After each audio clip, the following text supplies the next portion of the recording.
মঙ্গলবার রাতে ভয়ঙ্কর পথ দুর্ঘটনায় প্রাণ হারালেন তরুণ সাংবাদিক সমরেশ রাহা। নিউজ টুডে চ্যানেলে চিত্র সাংবাদিক হিসাবে কর্মরত ছিলেন তিনি। মৃত্যুকালে তার বয়স হয়েছিল 30। গতকাল রাত্রিতে মিলন চক্র থেকে বাইকে বাড়িতে আসার পথে একটি গাড়ি দ্রুত গতিতে এসে ধাক্কা মারে, সাথে সাথে মাটিতে লুটিয়ে পড়েন সমরেশ রাহা।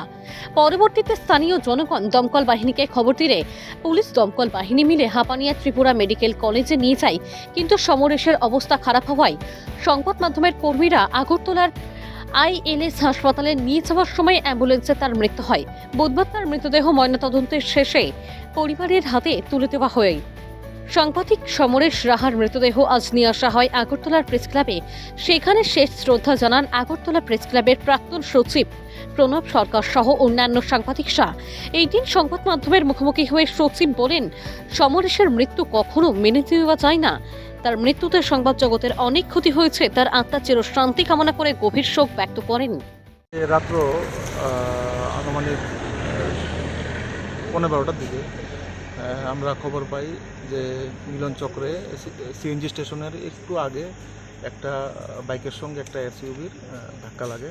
তো আমরা সঙ্গে সঙ্গে আসি এবং যে আহত আছে ওনাকে আমরা হাঁপানি হসপিটালে পাঠাই। মানে কি অবস্থা রয়েছে ওনার? যে আমরা যখন পাঠিয়েছি তখন উনি তো মোটামুটি শ্বাসটাস চলছে। আমরা আশা করছি উনি ভালো হয়ে যাবে। মানে অ্যাক্সিডেন্টটা কীভাবে হয়েছে? বাইক এবং গাড়ির সংঘর্ষ। দুটো কি একসাথে একদিকে আসছে? একদিকে ছিল। নামটা কি পাওয়া গেছে? নামটা একটু পরে রিভিল হবে। তরুণ সাংবাদিক সমরেশের মৃত্যু একটা অপূরণীয় ক্ষতি। মাত্র 30 বছর বয়সে ও আমাদের ছেড়ে চলে গেল। কালকে এক পথ দুর্ঘটনায় ওর মৃত্যু হয়েছে। পিছন থেকে একটা গাড়ি এসে ওকে ধাক্কা মেরেছে। তো এটা আমার একদম মর্মান্তিক। কালকেও প্রেস ক্লাবে ছিল, সারাক্ষণে প্রেস ক্লাবে ও থাকে, খুব ভালো সাংবাদিক।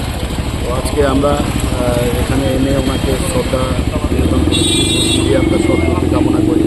ওর পরিবারের পাশে থাকার জন্য আমরা আপ্রাণ চেষ্টা করি।